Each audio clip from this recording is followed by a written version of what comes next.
بسم اللہ الرحمن الرحیم۔ آج ہم جلیل القدر صحابی سیدنا علی المرتضیٰ رضی اللہ تعالی عنہ کے فضائل اور پر حکمت فیصلوں کے متعلق بیان کریں گے۔ عزیز سامعین، حضرت علی شیر خدا رضی اللہ تعالی عنہ علمی اعتبار سے صحابہ کرام رضی اللہ عنہ میں ایک خاص مقام رکھتے تھے، اور کیوں نہ رکھتے ہوں کہ خود نبی کریم صلی اللہ تعالی علیہ وآلہ وسلم نے آپ کی علمی شان بیان کرتے ہوئے آپ کو علم و حکمت کا دروازہ فرمایا ہے۔ چنانچہ فرامین مصطفیٰ صلی اللہ تعالی علیہ وآلہ وسلم ملاحظہ فرمائیے،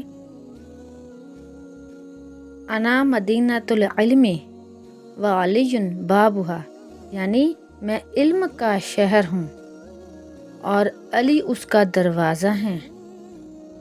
انا دار الحکمت و علی بابھا، یعنی میں حکمت کا گھر ہوں اور علی اس کا دروازہ ہیں۔ سبحان اللہ، کیا مبارک شان ہے۔ حضرت سیدنا علی المرتضیٰ رضی اللہ تعالیٰ عنہ فرماتے ہیں کہ سرکار دو عالم صلی اللہ تعالی علیہ وآلہ وسلم نے میرے سینے پر ہاتھ رکھ کر یوں دعا کی، ترجمہ: اے اللہ، علی کے سینے کو علم، عقل و دانائی، حکمت اور نور سے بھر دے۔ اللہ اکبر۔ عزیز سامعین، ایک قاضی اور جسٹس کی زندگی میں بسا اوقات ایسے پیچیدہ مقدمے بھی آ جاتے ہیں جن کا حل انتہائی مشکل اور دشوار نظر آتا ہے۔ دراصل اس طرح کے مقدمات اس بات کا فیصلہ بھی کر دیتے ہیں کہ قاضی کن صلاحیتوں کا حامل ہے اور عقل و دانش کے کس بلند رتبے پر فائز ہے۔ آئیے شیر خدا حضرت سیدنا مولا علی رضی اللہ تعالیٰ عنہ کے کچھ دلچسپ اور مشکل فیصلوں کو ملاحظہ کیجیے اور دیکھیے کہ آپ رضی اللہ تعالیٰ عنہ کے فیصلوں نے کس طرح پریشان حالوں کی پریشانی حل کی، دکھیاریوں کا دکھ دور کیا اور آزمائش میں گھر جانے والوں کو آزمائش سے نکالا۔ ایک مرتبہ یمن کے ایک آدمی نے اپنے لڑکے کو سفر پر بھیجا تو اس کے ساتھ ایک غلام بھی روانہ کیا۔ راستے میں کسی بات پر دونوں میں جھگڑا ہو گیا۔ کوفہ پہنچ کر غلام نے دعویٰ کر دیا کہ یہ لڑکا میرا غلام ہے اور میں اس کا آقا ہوں۔ یہ کہہ کر اس نے لڑکے کو بیچنا چاہا۔ جب یہ مقدمہ حضرت علی رضی اللہ تعالی عنہ کی خدمت میں پیش ہوا تو آپ رضی اللہ تعالی عنہ نے اپنے خادم سے فرمایا، کمرے کی دیوار میں 2 بڑے سوراخ بناؤ اور ان دونوں سے کہو اپنے اپنے سر ان سوراخوں سے باہر نکالیں۔ جب دونوں نے اپنے سر سوراخوں سے باہر نکال لیے تو حضرت علی رضی اللہ تعالی عنہ نے خادم سے فرمایا، رسول اللہ صلی اللہ علیہ وسلم کی تلوار لے آؤ۔ خادم تلوار لایا تو آپ رضی اللہ تعالی عنہ نے خادم سے کہا، غلام کا سر کاٹ ڈالو۔ یہ سنتے ہی غلام نے فوراً اپنا سر پیچھے کر لیا، جبکہ لڑکا اسی طرح کھڑا رہا۔ یوں آپ کی حکمت عملی سے معلوم ہو گیا کہ غلام کون ہے۔ ایک مرتبہ حضرت علی رضی اللہ تعالی عنہ کے پاس ایک شخص کو چوری کے الزام میں لایا گیا اور ساتھ گواہی دینے کے لیے 2 گواہ بھی موجود تھے۔ حضرت علی رضی اللہ تعالی عنہ دوسرے کام کی طرف متوجہ ہو گئے۔ پھر آپ نے جھوٹے گواہوں کے بارے میں فرمایا، جب میرے پاس جھوٹا گواہ آیا ہے تو میں نے اسے سخت سزا دی ہے۔ کچھ دیر بعد آپ نے ان دونوں گواہوں کو طلب کیا تو معلوم ہوا کہ وہ دونوں جھوٹے گواہ پہلے ہی فرار ہو چکے ہیں، لہٰذا آپ نے ملزم کو بری کر دیا۔ اللہ اکبر، کیا پر حکمت فیصلے ہیں۔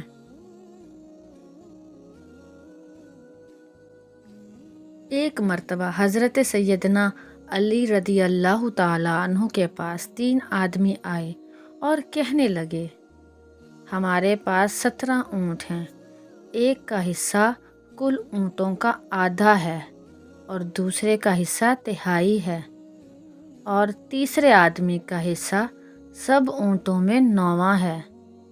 آپ رضی اللہ تعالیٰ عنہ ہمارے درمیان اونٹ تقسیم کیجیے، مگر شرط یہ ہے کہ انہیں کاٹنا نہ پڑے۔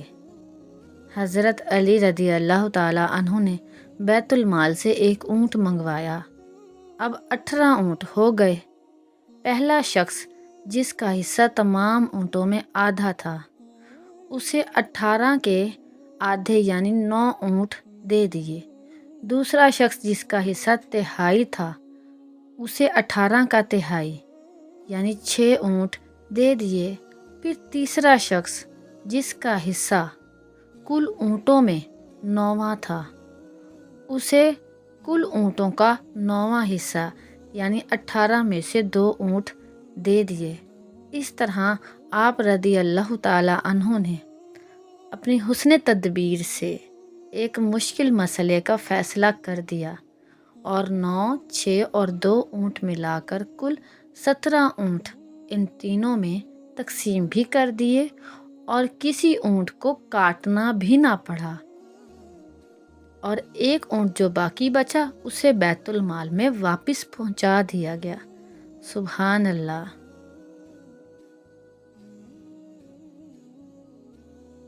ایک مرتبہ 2 افراد صبح کے وقت کھانا کھانے کے لیے بیٹھے تھے۔ ایک کے پاس 5 روٹیاں جبکہ دوسرے کے پاس 3 روٹیاں تھیں۔ اتنے میں ادھر سے ایک شخص گزرا، ان دونوں نے اس کو بھی اپنے ساتھ بٹھا لیا اور تینوں نے وہ 8 روٹیاں مل کر کھا لیں۔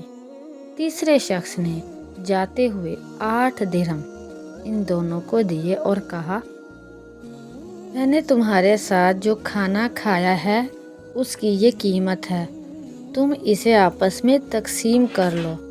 اب ان دونوں میں تقسیم پر جھگڑا ہوا۔ 5 روٹیوں والے شخص نے کہا، میں 5 درہم لوں گا کہ میری روٹیاں 5 تھیں اور تم 3 درہم لوگے کیونکہ تمہاری روٹیاں 3 تھیں۔ دوسرے نے کہا، نہیں، رقم آدھی آدھی تقسیم ہوگی۔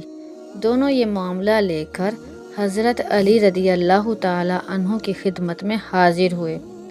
آپ رضی اللہ تعالیٰ عنہ نے مشورہ دیتے ہوئے 3 روٹی والے شخص سے فرمایا، تمہارا ساتھی جو تمہیں دے رہا ہے اسے قبول کر لو کیونکہ اس کی روٹیاں زیادہ تھیں۔ وہ کہنے لگا، میں صرف انصاف والی بات کو قبول کروں گا۔ آپ رضی اللہ تعالیٰ عنہ نے فرمایا، انصاف یہی ہے کہ تم 1 درہم لو اور تمہارا ساتھی 7 درہم لے۔ اس نے حیرت سے کہا، میرے ساتھی نے مجھے 3 درہم دینے چاہے لیکن میں راضی نہیں ہوا۔ آپ رضی اللہ تعالیٰ عنہ نے یہی مشورہ دیا مگر میں نے قبول نہیں کیا، اور اب آپ یہ فرما رہے ہیں کہ انصاف کے طریقے پر میرا حق 1 درہم بنتا ہے۔ آپ مجھے سمجھائیے کہ میرا حق 1 درہم کیسے ہے، پھر میں 1 درہم قبول کر لوں گا۔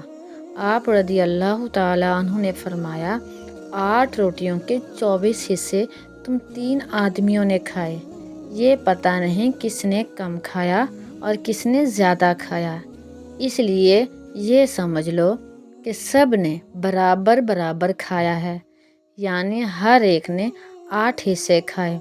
تم نے اپنی 3 روٹیوں کے 9 حصوں میں سے 8 حصے کھا لیے، تمہارا 1 حصہ باقی رہا، اور تمہارے ساتھی نے اپنی 5 روٹیوں کے 15 حصوں میں سے 8 حصے کھائے، اس کے 7 حصے باقی رہے۔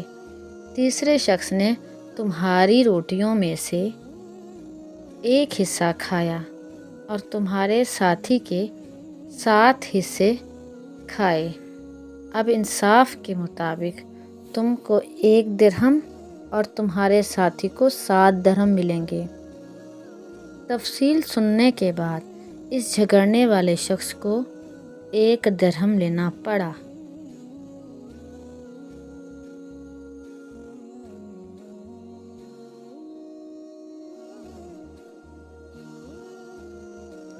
عزیز سامعین، ایک شخص نے مرتے وقت اپنے دوست کو 10,000 دیے اور وصیت کی، جب تم میرے لڑکے سے ملاقات کرو تو اس میں سے جو تم چاہو وہ اس کو دے دینا۔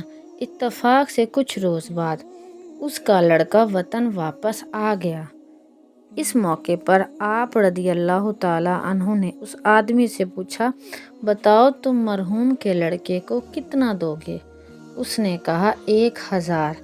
آپ نے فرمایا اب تم اس کو 9,000 دو، اس لیے کہ جب تم نے چاہا وہ 9,000 ہیں، اور مرحوم نے یہی وصیت کی تھی، جو تم چاہو وہ اس کو دے دینا۔ عزیز سامعین، حضرت سیدنا علی رضی اللہ تعالیٰ عنہ نے 4 برس 9 ماہ چند دن امور خلافت سر انجام دیے۔ آخر کار اس دنیا میں 63 سال زندگی گزار کر خارجی ابن ملجم کے ہاتھوں کوفہ میں 21 رمضان المبارک سن 40 ہجری کو شہادت پائی۔ اللہ تعالیٰ سیدنا علی رضی اللہ تعالیٰ عنہ کے درجات مزید بلند فرمائے۔ آمین ثم آمین۔